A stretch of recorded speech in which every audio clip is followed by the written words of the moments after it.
Welcome to Strange Historical Tales, where history's shadows come alive with the whispers of the unknown.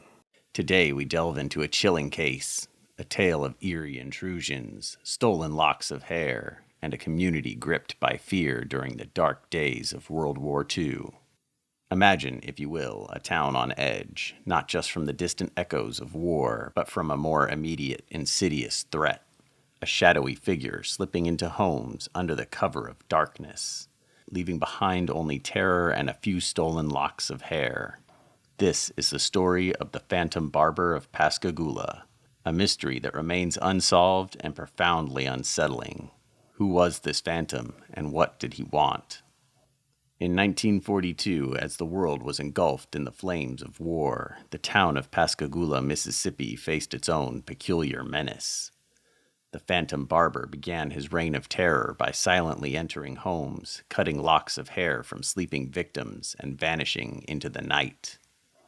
His first known targets, Mary Evelyn Briggs and Edna Marie Heidel, awoke to find their hair mysteriously cut while they slept in their convent room. The town, already tense from the war, buzzed with fear and speculation. Over the following weeks, the Phantom's nocturnal activities continued, each more baffling than the last. 6-year-old Carol Peaty became another victim, her hair cut as she slept beside her twin brother. The only traces left behind, a sandy footprint and a cut window screen, were silent testaments to the intruder's presence.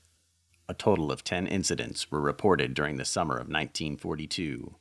Another notable victim was Mrs. R.E. Taylor, who woke up feeling ill and discovered 2 inches of her hair had been cut.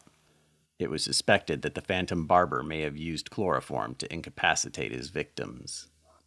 This eerie pattern of bizarre intrusions and escalating violence left the community in a state of heightened anxiety, with many residents taking drastic measures to protect themselves and their families. The fear and paranoia sown by the Phantom Barber's nocturnal visits had a profound psychological impact on Pascagoula.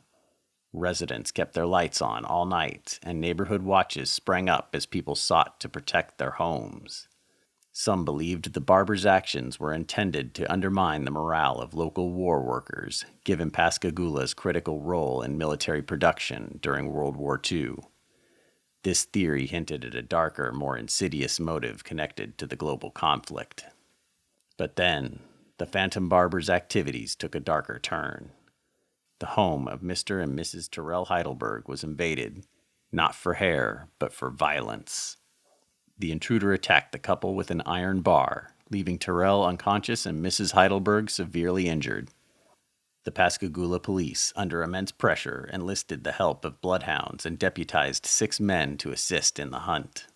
The bloodhounds led them to a pair of blood-stained gloves in the nearby woods, but the trail went cold.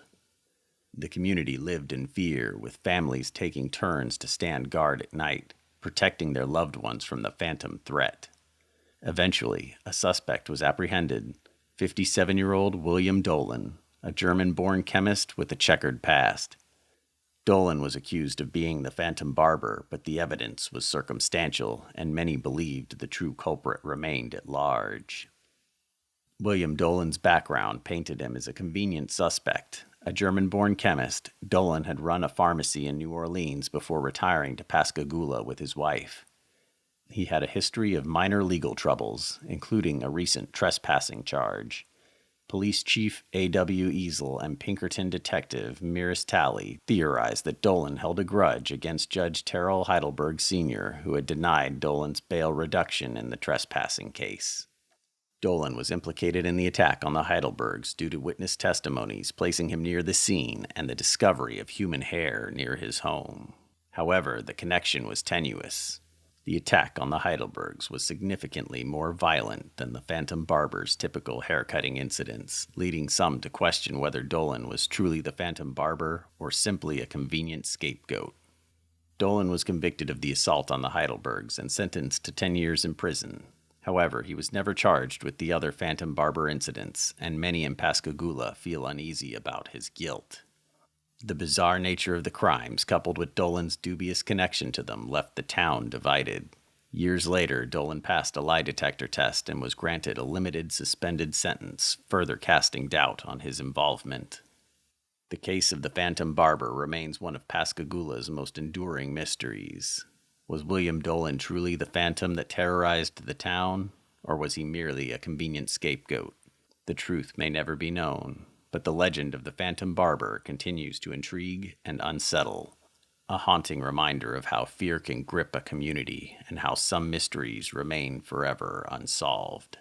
As we close this chapter on the Phantom Barber of Pascagoula, we invite you to ponder the strange and unexplained events that leave their mark on history. What drives a person to commit such bizarre acts, and how can communities come to terms with the unknown? Join us next time on Strange Historical Tales as we continue to explore the mysteries that defy explanation. Thank you for joining us on this journey into the shadows of the past.